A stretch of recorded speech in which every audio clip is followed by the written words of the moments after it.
hurried back in alarm, supposing by the servants of Count that their niece was taken suddenly ill.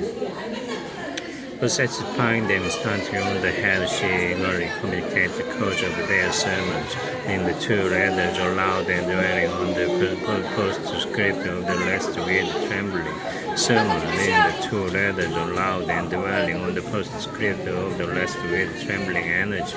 Though Lydia had never been favored with them, Mr. and Mrs. Gardiner could not be deeply afflicted. Not Lydia only, but all were concerned in it. After first discrimination of support and honor, Mr. Gardiner promised every assistance in his power. Elizabeth, though expecting no less thanked him, with tears of gratitude and all the being actuated by one spirit. Everything led to their journey was speedily settled. They were to be all as possible. But what is to be done about Pemberley? Cried Mrs. Gardiner. John told us Mr. Darcy was here when you sent for us, was it so? Yes, and I told him we should not be able to keep our engagement. That is all settled. What is all settled? Repeated the other as she ran into her room to prepare. And they upon such terms as for her to disclose the real truth. That I knew how it was, but wishes were vain, or at least could only serve to amuse her in the hurry and confusion of the following hour.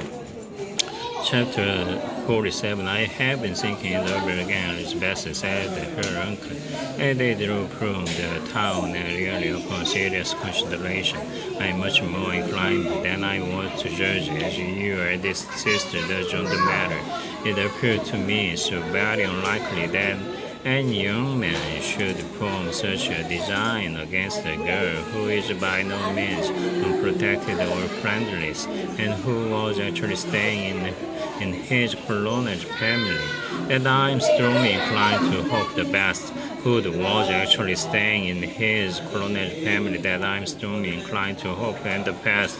Could was actually staying in his colonel's family, that I am strongly inclined to hope the best. Could was actually staying in his colonel's family, against by he expected that her friends would not step forward. Could they expect to be noticed again by the regiment after such an affront to Colonel Foster? His temptation not adapted to the risk. Do you really think so? Cried Elizabeth, brightening up for a moment. Upon my word, said Mrs. Gardiner, I begin to be of your uncle's opinion. It's really too great a violation of the decency, honor, and interest for him to be guilty of. I cannot think so very ill of Wickham. Can you yourself, Lizzie, so wholly give him up as to believe him capable of it? Not perhaps of neglecting his own interest, but of every other neglect I can believe him capable. If indeed it should be so, but I dare not hope it. Why should they not go on to Scotland if that had been the case? In the first place, replied Mr. Gardiner, there is no absolute proof that they are not gone to Scotland, but their removing from the chase into a Hackney coach is such a presumption, and besides, no traces of them were to be found on the Barnet Road, rather than supposing them to be in London. They may be there. To put a proposal of concealment, for no more exceptional purpose, it's not likely that money should be very abundant on either side, and it might strike them that they could be more economically, though less expeditiously, married in London than in Scotland. But why all this secrecy? Why any fear of detection? Why must their marriage be private? This is not likely. His most particular friend, you see by Jane's account, was persuaded of his never intended to marry her. Wickham will never marry a woman without some money. He cannot afford it. And what claims has Lydia? What attraction has she beyond the use of health and good humor that could make him, for her sake, forego every chance of benefiting himself by marrying well? As to one stranding apprehensions of disgrace in the corpse might throw on dishonorable elopement with her. I am not able to judge, for I know nothing of the effect that such a step might produce, but as to your other objection, I am afraid it hardly hold good. Lydia has no brother to step forward, and he might imagine from my father's behavior, from his endurance, and the little attention he has ever seemed to give to what was going forward in his family, that he would do as little and think as little about it as any father could do in such a matter. But can you think that Lydia is so lost to everything but love of him as to consent to live? Which are naturally lively enough, and we all know that Wickham susceptibility to her feelings, which are naturally lively enough, and we all know that Wickham has every charm of a person and allure that can captivate a woman. But you see that Jane, said her aunt, does not think so badly of Wickham as to believe him capable of the attempt.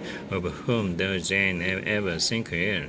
And who is there, whatever might be their former conduct, that she would think capable of such an attempt, till it were proved against them? But Jane knows as well as I do what Wickham really is. We both know that he has been profligate in every sense of the word, that he has neither integrity nor honor, that he is as false and deceitful as he is insinuating. And do you really know all this? Cried Mrs. Gardiner, whose curiosity as to the mode of her intelligence was all alive.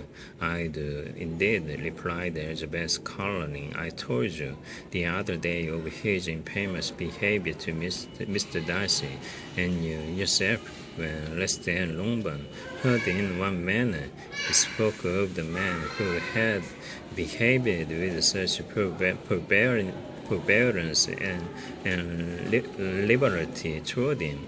And there are other circumstances which I am not at liberty, which is not worthwhile to relate, but his lies about the whole Pemberley family, endless. From what he said of Miss Darcy, I was thoroughly prepared to see a proud, leisured,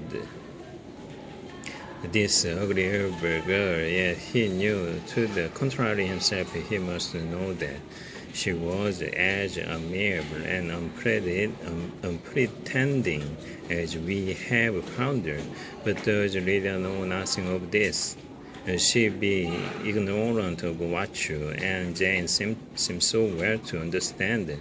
Oh, yes, that is the worst of all. Till I was in Kent, and so much worse over Mr. Darcy and his relation, Colonel Fitzwilliam, I was ignorant of the truth myself, and when I returned home, the sure was to leave Melton in a week or fortnight's time. As that was the case, neither Jane, to whom I related the whole, nor I thought it necessary to make our knowledge public, for of what use could it apparently be to anyone that the good opinion which all the neighborhood had of him should then be overthrown, and even when it was settled that Lydia should go with Mrs. Forster, the necessity of opening her eyes to his character never occurred to me.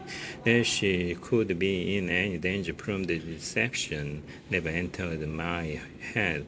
That such consequences as this could ensue, you may easily believe, was part enough from my thoughts.